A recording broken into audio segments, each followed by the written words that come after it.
우리가 오늘 나눌 말씀은 요한복음에서 가장 중요한 말씀이다. 저는 이렇게 말씀드립니다.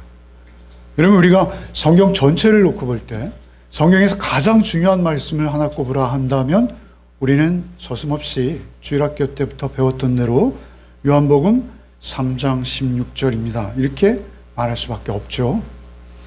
그럼에도 불구하고 사실 요한복음에서 이 말씀보다 중요한 말씀 저는 없다라고 개인적으로 여깁니다. 이 말씀이 너무나 중요합니다. 요한복음 1장 14절 말씀 육신에 우리 가운데 와시며 우리가 그 영광을 보니 아버지의 독생자의 영광이요 은혜와 진리가 충만하더라 라는 그 말씀도 저에게 주신 특별한 말씀이라고 여기며 늘 묵상하고 있습니다만, 사실 내가 곧 길이요 진리요 생명이니 나로 말미암지 않고 아버지께로 올 자가 없느니라, 이 말씀이 사실은 내용 면에서 그리고 우리의 실제 삶을 인도한다는 면에서 너무나 중요한 말씀입니다. 어찌 보면 성경 전체를 대표하는 또한 말씀이다 라고 저는 서슴없이 주장하고자 합니다. 사실 이 말씀이 여러분에게는 좀 익숙한 원어일 텐데요, 에고에이미라는 말씀으로 표현되었어요. 에고에이미라는 것은 나는 무엇이다, 이런 말씀이에요. 근데 사실은 이 말씀은 굉장히 관용적으로 특별히 예수 그리스도 그리고 하나님을 지칭할 때 사용되어지는 단어입니다. 에고에이미. 이것을 히브리 말로 하면 여호와입니다. 여호와. 에고에이미. 여호와 하면 나는 나다이지만 사실은 그 의미상 무엇입니까? 나는 스스로 있는 자다. 영어 성경에서는 킹 제임스나 NIV나 I am that I am, I am who I am 이렇게 번역하고 있는 여호와라는 이 하나님의 명칭. 그런데 이것이 헬라어로는 에고에이미라는 것이죠. 그래서 예수께서 오셨을 때 특별히 관용적인 표현을 사용하셔서 나는 참 포도나무다, 나는 선한 목자다, 나는 생명의 떡이다, 나는 양의 문이다, 나는 부활이요 생명이다, 이렇게 에고에이미를 통해서 우리에게 많은 말씀을 남기셨습니다. 그것은 하나님으로서 하나님만 가지는 속성입니다. 특별히 우리 눈에 보이는 하나님으로서 예수 그리스도께서 가지는 속성이에요. 예수 그리스도 자신의 정체성입니다. 오늘 이 말씀도 에고에이미, 해 호도스, 해 알레세이아, 해 뭡니까?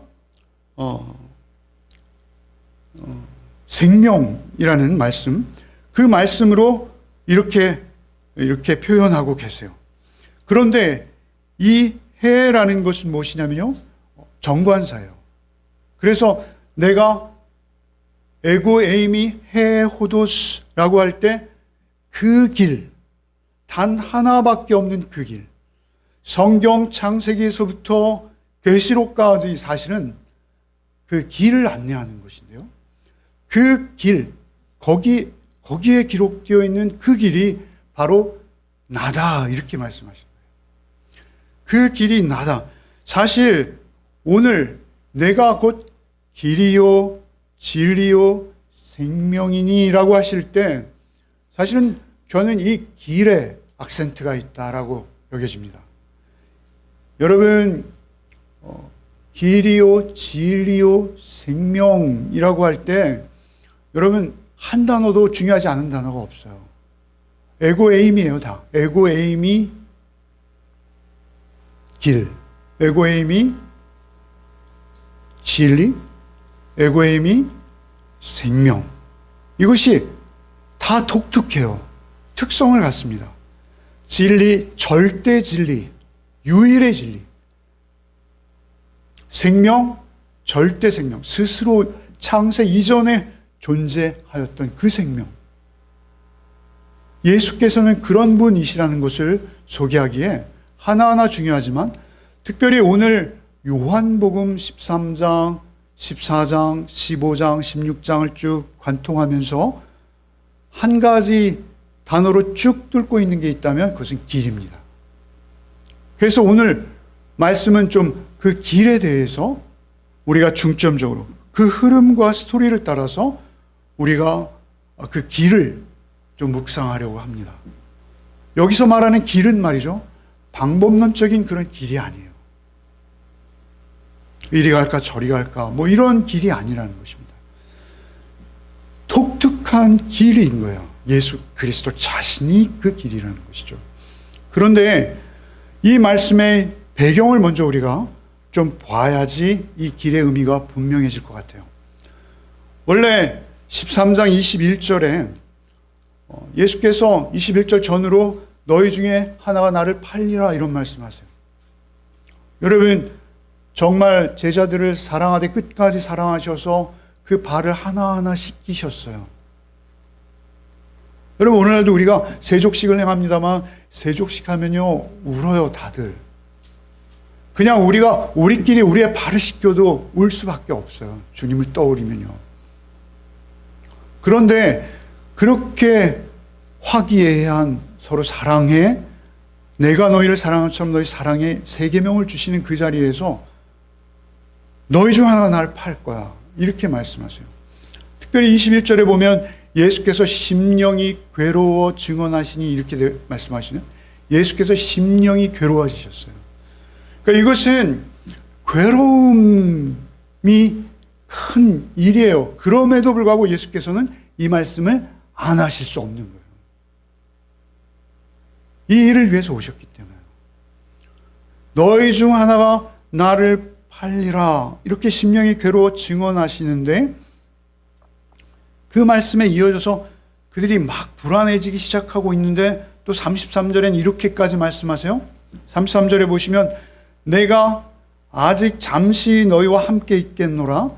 너희가 나를 찾을 것이나 일찍이 내가 유대인들에게 너희는 내가 가는 곳에 올 수 없다 말한 것 같이 지금 너희에게도 이르노라. 그러니까 유대인들에게 앞서서 말씀하신 바가 있어요. 그것은 무엇이냐면 바리새인들이 예수님께 시비를 걸자 예수께서 너가 어디로 가려느냐 이런 질문이 있어요. 그래서 예수께서 내가 가는 곳에 너희들은 절대 올 수 없어. 나는 내가 가려는 길로 가려니와 너희는 올 수 없어. 이런 말씀하셨거든요. 그런데 지금 제자들이 이렇게 불안해지는 상황 속에서 다시 이 말씀, 너희는 내가 가는 곳에 올 수 없어. 이렇게 말씀하시는 거예요.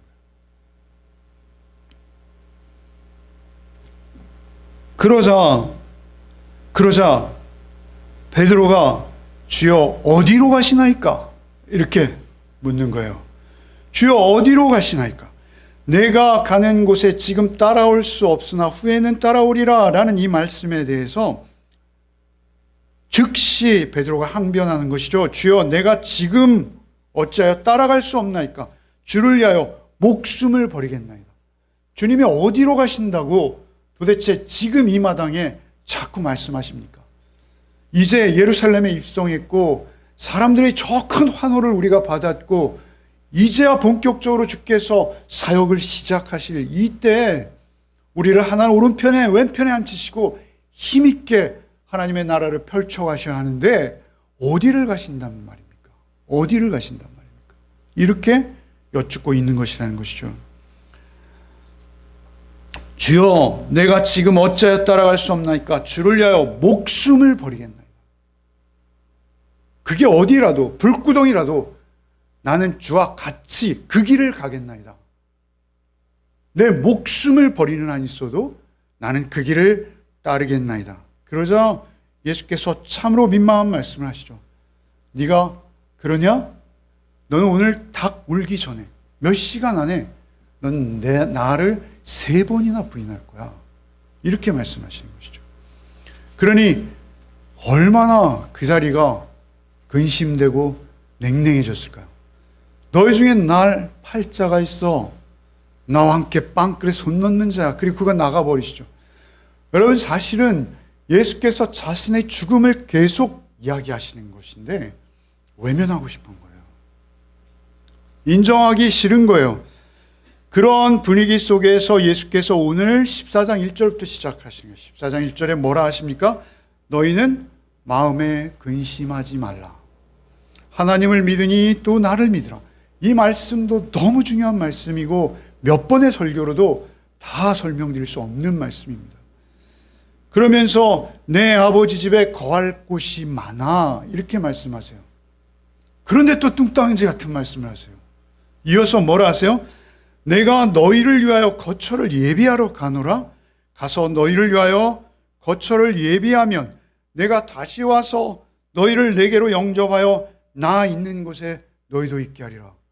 우리 아버지 집엔 거처가 많아 라고 하셨던 주께서 그런데 말이야, 내가 가서 그 거처를 좀 예비해야겠어. 내가 그 거처를 예비하면 그때 너희도 올 수 있어. 이렇게 말씀하셔. 이해할 수 없는 말이에요. 우리가 이것을 우리의 어떤 고정관념, 우리는 특별히 장소적 개념으로 많이 이해하거든요. 그래서 그 어디가 영어 성경에 그 거처라는 게 맨션이라고 표현되어 있어서 우리는 방으로 이해하려고 그래요. 자꾸 장소적 개념으로 이해하려고 해요. 그렇게 하면 이건 앞뒤가 안 맞는 말이에요. 거처가 많아. 그런데 나 예비하러 갈 거야. 내가 예비하면 그때 다시 와서 너희 데려갈게. 앞뒤가 맞지 않잖아. 야, 거기에 말이야 아직 금도금이 좀 덜 끝났어. 거기에 말이야 문에는 보석도 좀 박아놓고 해야 되는데 아직 덜 끝났어. 준공검사가 아직 안 나왔어. 그때 내가 다시 올게. 이런 말씀으로 우리가 이해한다는 거죠. 절대 아닙니다. 여러분, 우리가 우리의 의식 무의식, 그래서 이 말씀을 우리가 장례식 때 많이 읽어요, 사실은. 그런데 사실은 이 말씀은 오히려 더 현재적입니다. 이 말씀은 말이죠, 그러자 도마가 이 이해할 수 없는 앞뒤도 맞지 않는 말씀을 듣고 있는 이 찰나에 바로 오늘 질문을 하는 거예요. 그러면서 또 예수께서 이해 못할 말씀을 하시죠. 내가 어디로 가는지 그 길을 너희가 안다. 또 이렇게 말씀하세요. 내가 갔다가 다시 온다는 말 너희가 알지. 너희 알아? 너희 알고 있어. 라고 말씀하시는 거죠. 전혀 모르고 있는 듯한데요. 이런 말씀을 하시는 거예요. 그러자 도마가 말이죠. 이렇게 말하는 것이죠. 오늘 본문에 주여, 한번 같이 1절에 몇 절이죠? 제가 그렇게 준비를 못했는데. 네, 한번 읽겠습니다. 시작. 주.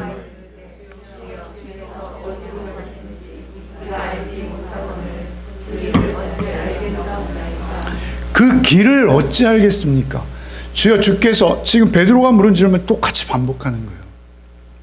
어디로 가시는지 난 그 길 따르겠나이다 했는데 도마가 이제 또 다시 말하는. 도마라는 분은 참 존경스러운 분이에요. 여러분, 요한복음에 도마가 자주 등장하죠. 도마는 11장에서 죽은 나사로를 살렸을 때 예루살렘에 있는 사람들이 예수님을 죽이려는 것을 뻔히 알면서 말이죠. 예수께서 예루살렘으로 올라가시는데 우리 다 죽으러 가자. 얼마나 대단한 인물입니까? 여러분, 이만한 믿음은 없습니다. 우리도 다 죽으러 가자라고 요한복음 11장에서 고백했던 도마. 그리고 예수께서 부활하셨을 때 다 모여 있었는데 도마가 없었죠. 그래서 예수께서 다시 사셨다고 이야기를 하자 도마가 야, 난 못 믿겠어.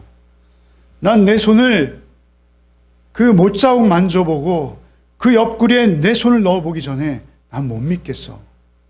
여러분, 이거 얼마나 실증적인 솔직한 고백입니까? 만약에 내가 여러분 중에 누가 하나가 제자였을지라도 그 자리에 없었다면 오히려 베드로는 부활하신 예수를 보고도 낙향하지 않습니까? 우리에게 중요한 것은 무엇이냐면요, 그 죽음의 의미를 아는 것인데요.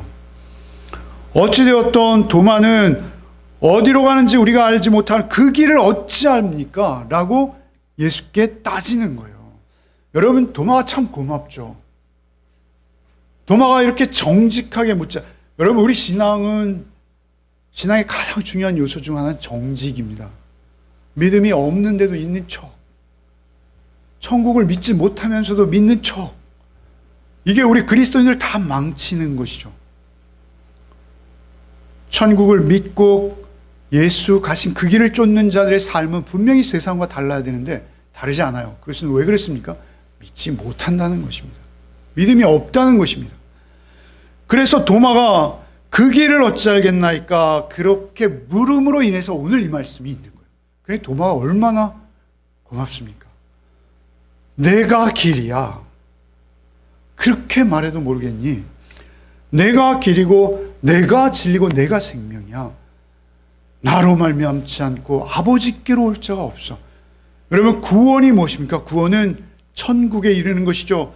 천국이라는 개념, 이것도 우리가 잘못 알고 있어요. 여러분 우리가 천국을 이해할 때 자꾸 어떤 공간, 맨션이라고 말씀드렸죠. 그런 공간적 개념, 어떤 장소의 개념으로 우리가 이해하려고 한다라는 것이죠. 천국은 어떤 곳입니까? 그것은 하나님이 계신 곳이에요. 천국은 어디야? 라고 말하면 장소나 공간이나 어떤 몇 평 아파트 이런 기준이 아니라 천국은 어디예요? 하나님이 계신 곳이에요. 천국은 하나님이 계신 곳, 절대 공의와 완전한 사랑의 하나님이 홀로 통치하고 다스리시는 세계인 거예요. 거기를 우리가 사모하는 거예요. 맨션을 사모하는 게 아니고요. 그런데 하나님이 계신 그곳, 그 천국에 우리의 초점이 있는데 이 천국으로 가기 위해서는 우리에게 길이 필요하다는 거예요. 길이라는 건 어떤 한 장소에서 장소적 개념으로 설명해도 다른 장소로 가는 과정이잖아요, 길이. 그러니까 하나님의 임재가 실현되어진 하나님이 실존하는 그곳에 우리가 가는 데 있어서 우리에게 가장 중요한 길은 무엇입니까? 통로는 나다라는 거예요. 나. 그래서 그것은 사실 예수의 인격과 성품을 포함하는 거예요. 예수를 통하지 않고, 나를 통하지 않고 천국까지 못해. 이렇게 말씀하시는 거예요. 내가 길이야. 그래서 내가 그 길을 예비해야 돼. 내가 그 길을 준비해 놓지 않으면 너희는 올 수 없어. 바리새인들에게 나는 나의 길로 가거니와 너희는 절대 올 수 없다라고 말씀하셨지. 그런데 말씀하셨잖아요. 그런데 너희는 올 수 있어. 내가 예비하면. 이렇게 말씀하시는 거예요. 그 길을 예비하시겠다는 거예요. 이것은 역사상 단 한 번 있었던 일회적 독특성을 가지는 사건 그 자체를 말하는 거예요. 그 길이 의미하는 바는 십자가의 그 사건 없이 그 길은 열리지 않는다라는 것입니다. 여러분, 베드로는요, 십자가에 죽었어요. 그죠? 예수님보다 더 고통스럽게 죽었어요. 십자가에 거꾸로 달렸어요. 전승이지만 확실해요, 이것은. 베드로가 죽었다고 그 길이 열리는 게 아니에요. 여러분, 내가 100번씩 십자가에 못 박혀서 그 고통을 당한다고 그 길이 열리는 길이 아닌 것이죠. 그 길은 독특한 길인 거예요. 그 길은 누구도 열 수 없는 길이에요. 오히려 우리가 그 길을 열겠다고 십자가에 죽는다면 그건 코미디인 거예요. 성경을 전혀 모르는 것이요. 그는 하나님을 반역하는 자일 수도 있어요. 자기가 하나님의 아들이 된다라는 것이죠. 여러분, 그것은 오직 하나님의 아들 되시는 그리스도께서만 우리를 위해 여실 수 있는 유일한 길이라는 것이죠.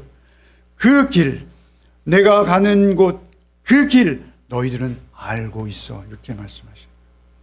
여러분, 이것은 여러 의미가 있습니다. 저는 이 말씀을 묵상하면서 그래, 그들은 알게 될 거야 라고 묵상했어요. 알게 되지. 그리고 그 길을 쫓아갈 거야. 그런데 사실은 그들은 이미 알고 있어요.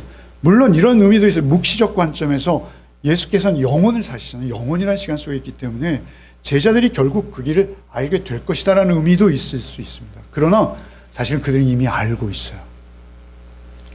여러분, 기독교인 중에 이런 부류들이 있습니다.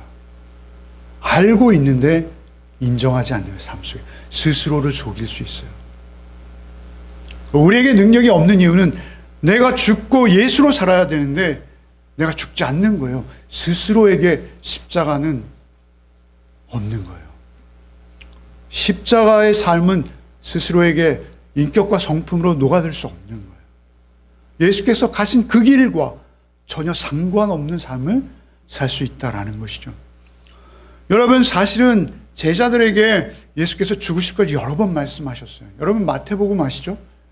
마태복음에 베드로가 주는 그리스도시여 살아계신 하나님의 아들이십니다 라는 그 위대한 고백을 했을 때 예수께서 그래, 이제 바요나 시몬, 내가 복이 있도다. 이거 알게 한 건 네가 아니라 네 아버지야 라고 말씀하시면서 이제 십자가를 예언하시자 아니되옵나이다 라고 막아서잖아요. 그럴 때 예수께서 뭐라 하세요? 사탄아 라고 말씀하시죠. 사실은 이 길을 가는 데는 반대가 있을 수 있어요, 주변에. 그리고 나도 그 길에 적당히 타협하려는 성향이 우리에게 다 있습니다. 여러분, 요한복음에서 이미 7장 33절 한번 읽어보겠습니다. 시작.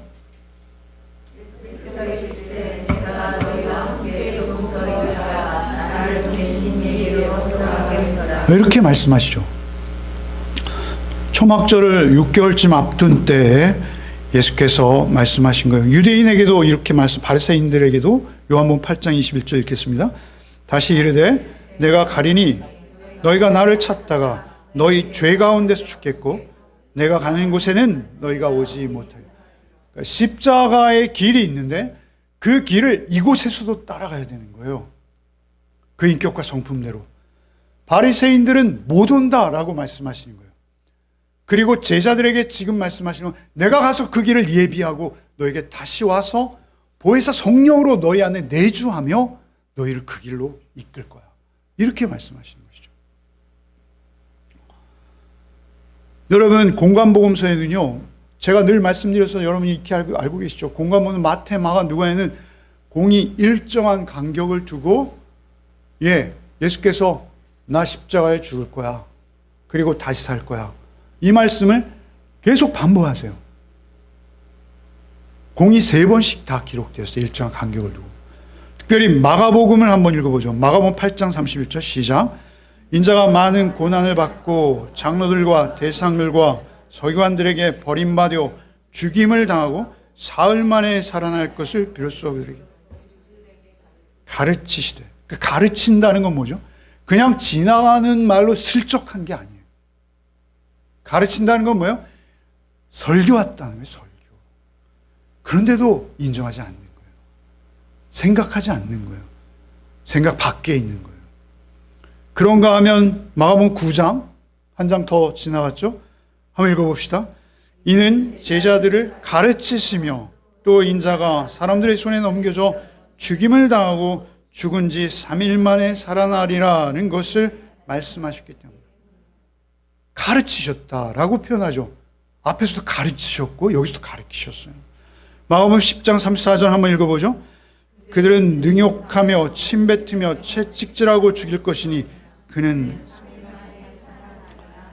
그러니까 능욕하며 침뱉고 채찍질하며 죽일, 그 상황을 자세히 묘사하세요. 그냥 십자가에 죽으실 거야, 이렇게 말씀하신 게 아니라는 것이죠. 그런데도 그들은 인정하지 않아요. 마가복음 9장 32절을 한번 읽어봅시다.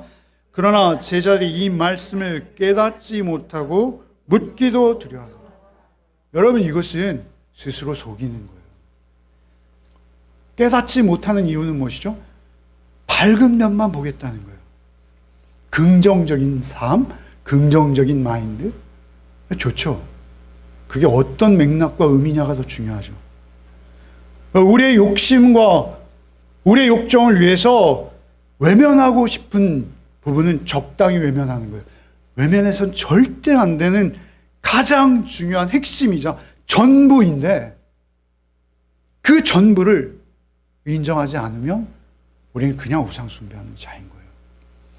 그렇게 스스로를 속이는 것이죠. 의식적으로, 무의식적으로 그들은 십자가를 외면하는 거예요. 그리고 예수님의 가장 중요한 인격이요 성품인 그리스도인의 가장 큰 특징인 그의 삶의 방식을 외면해 버리는 거예요. 여러분, 이건 제가 좀 찾아보기 원하는데요. 시간이 좀 있어서요. 여러분도 성경을 한번 찾아봅시다. 마태복음 7장을 한번 찾아봅시다. 마태복음 7장, 산상수훈이죠? 7장 13절 한번 읽어보겠습니다. 13절 한번 읽어보겠습니다. 좁은 문으로 들어가라. 마태복음 7장 13절 읽어보겠습니다. 좁은 문으로 들어가라. 멸망으로 인도하는 문은 크고 그 길이 넓어 그리로 들어가는 자가 많고 생명으로 인도하는 문은 좁고 길이 협착하여 찾는 자가 적음이라. 그러니까 길이라는 것은 예수님의 인격과 성품이요 예수님의 삶의 방식인 거예요.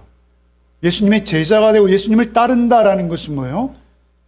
나를 쳐서 주의 말씀 앞에 복종하며 그 좁으면 좁은 길을 내 몫에 태인 십자가를 지고 따라가는 게 그리스도인의 삶인 거예요. 여러분, 여기서는 산상수훈이기 때문에 집약적으로 말씀하셨습니다만 한 군데만 더 찾아보죠. 누가복음 13장, 누가복음 병행 구절인데요. 누가복음 13장 22절.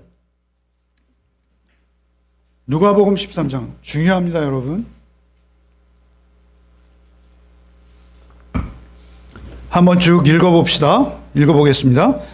예수께서 각 성, 각 마을로 다니사 가르치시며 예루살렘으로 여행하시더니 어떤 사람이 여짜오되 주여 구원을 받는 자가 적으니까 그들에게 이르시되 문으로 들어가기를 힘쓰라. 내가 너에게 이르노니 들어가기를 구하여도 못하는 자가 많으리라.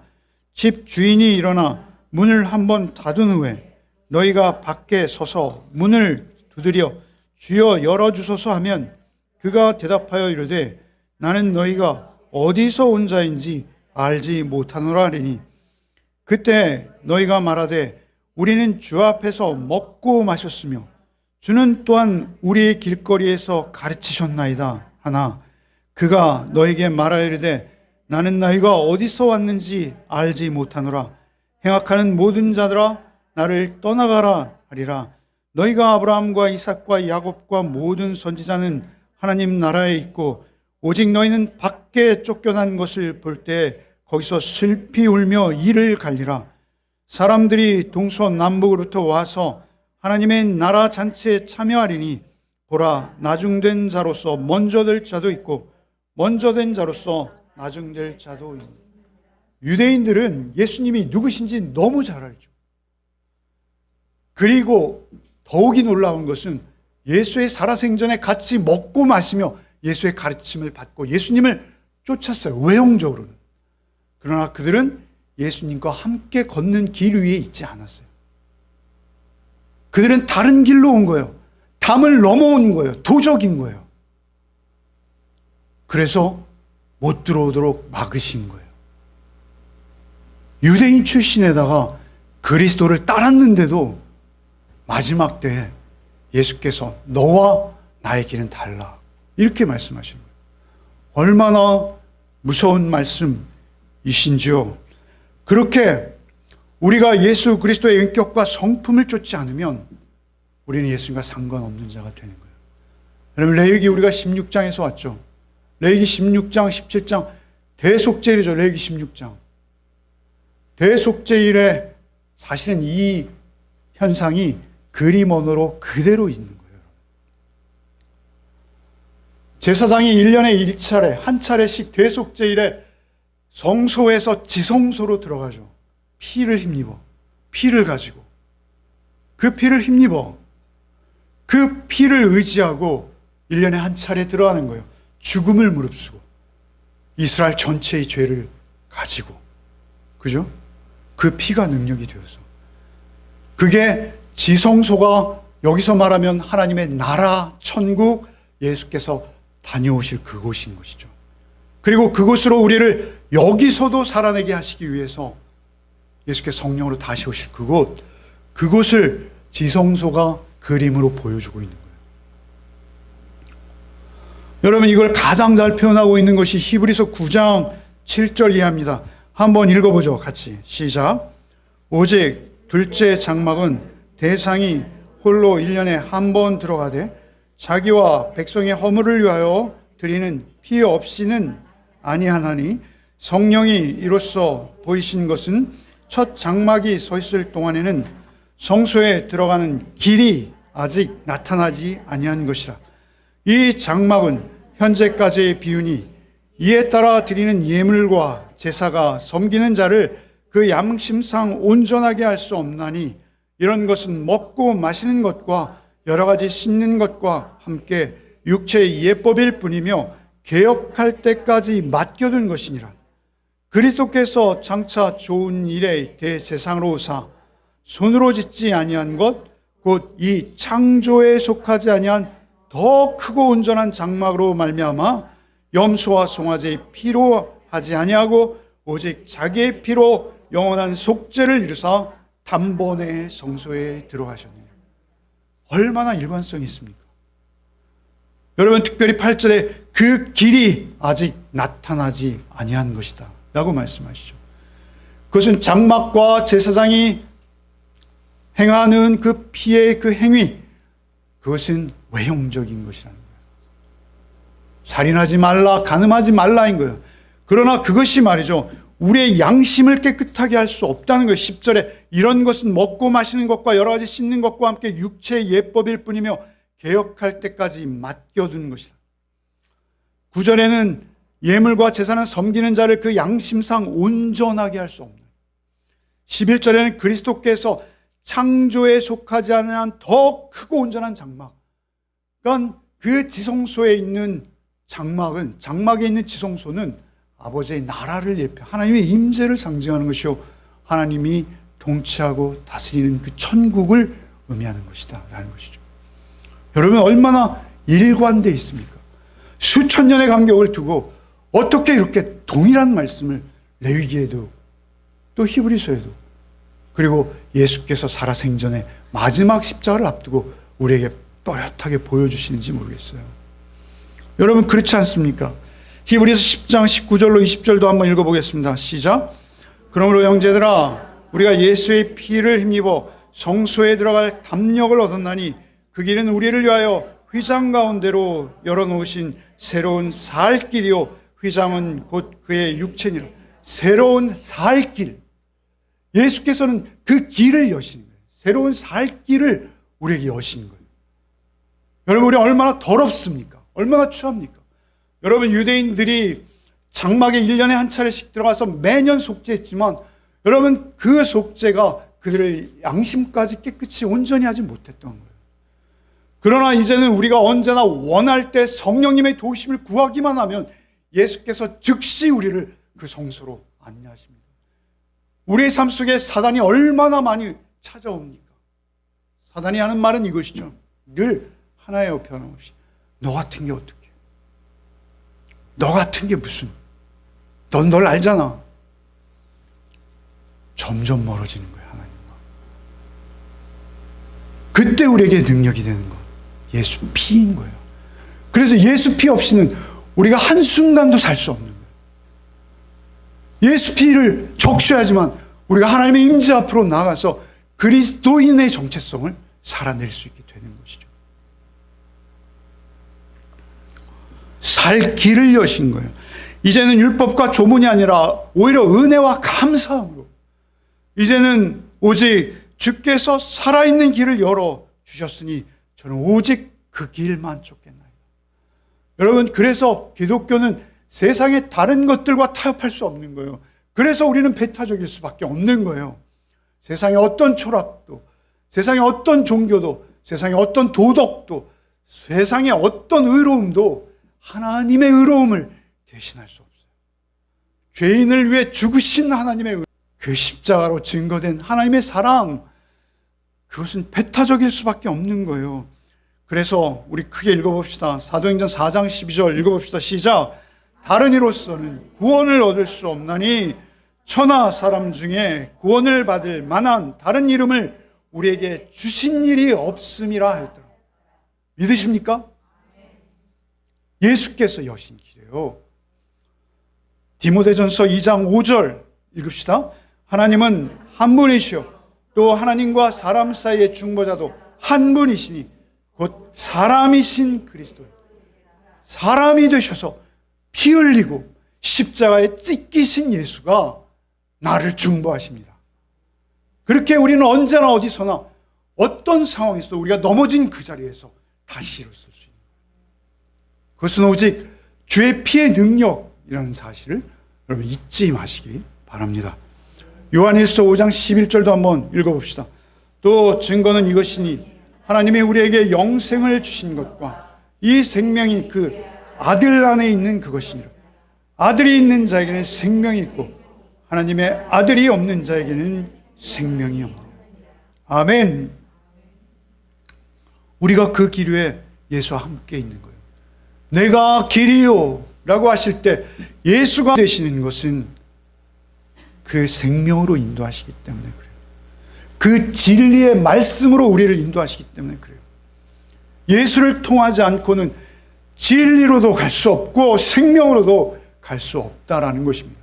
첫째, 예수가 길인 것을 알고 믿을 때만 우리는 구원 얻는 것입니다.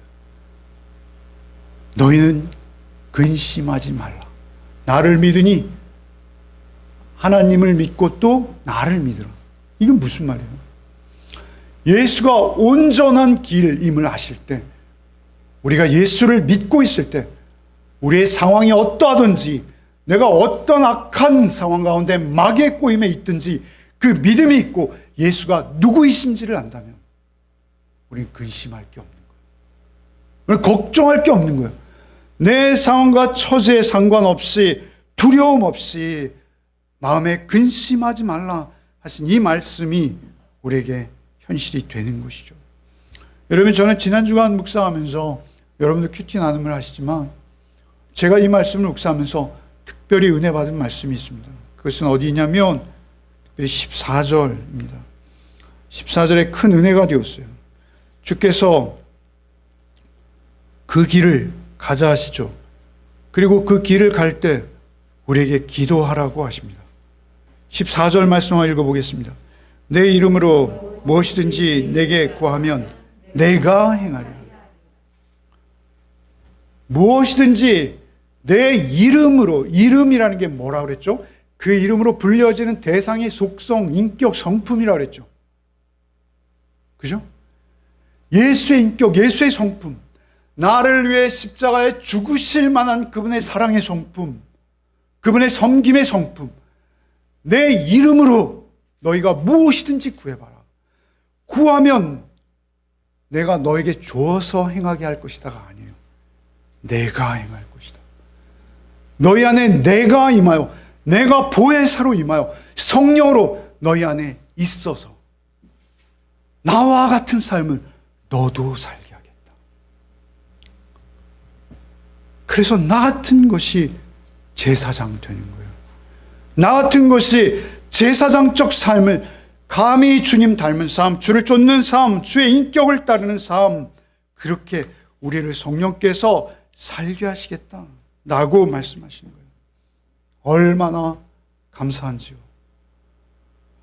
여러분, 좀 억울한 일을 당해도, 섭섭한 일을 당해도 여러분, 그것이 오히려 감사가 될 수 있습니다. 여러분, 우리가 용서 못할 사람이 우리 주변에 있더라도, 그것이 내 자식일지라도 내 부모일지라도 내가 예수 안에 있다면 오히려 기꺼이 그들을 섬겨낼 수 있는 것입니다. 그것은 내 힘으로, 내 능으로 할 수 없고 오직 내 안에 임하신 성령께서 나를 인도하실 때, 나에게 살아계신 주의 음성으로 하나님의 말씀을 듣게 하실 때만 우리가 하루하루 그 길을 따라갈 수 있는 거예요. 보혈을 지나 한 걸음 한 걸음 우리가 주의 나라로 주님과 함께 주님 손잡고 그 길 위에 주님과 함께 있는 거예요.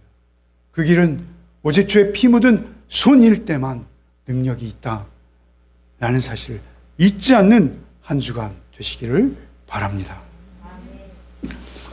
주님, 우리에게 생명의 길이 되어주신 주님, 감사 또 감사를 드립니다.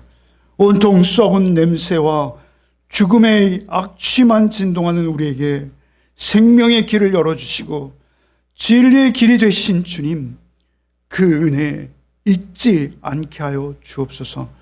주님 나라에 이르는 그 순간까지 오직 주의 피, 그 흘리신 보혈의 능력만 의지하게 하시고 우리의 모든 죄를 대속하시기 위해 십자가로 우리의 새롭고 산 길을 열어주신 주님의 은혜만 붙들고 사는 한 주 되게 하여 주옵소서.